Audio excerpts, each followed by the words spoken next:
November 14th, 2025, Friday. Gospel Reflection. Luke 17:26 to 37.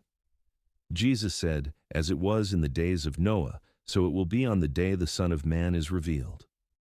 Gospel reading. In Noah's day, people were busy, eating, trading, marrying, planning, and they never noticed how far they'd drifted from God. In Lot's time, it was the same. Until everything they trusted was gone, Jesus said, "Whoever clings to life will lose it, and whoever lets go for my sake will find it." Reflection. Jesus isn't just warning us to fear disaster. He's also asking us to notice what's slowly dying inside us, how easily we trade compassion for entertainment, and in how easily we join the crowd when it mocks someone. These past days, the flood came again. Rivers rose, homes sank, and hearts broke watching lives swept away. But there's another kind of flood that still drowns us, not with water, but with words we scroll and share, quick to judge, quick to destroy. We call it justice, but often it's simply cruelty dressed as conviction.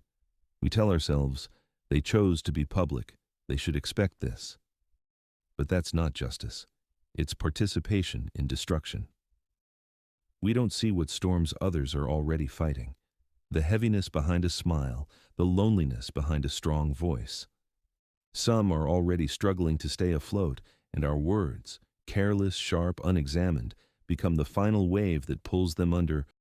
"Remember Lot's wife," Jesus said. She looked back, and her heart froze there. When we keep looking back to replay others' mistakes, we stop moving forward too.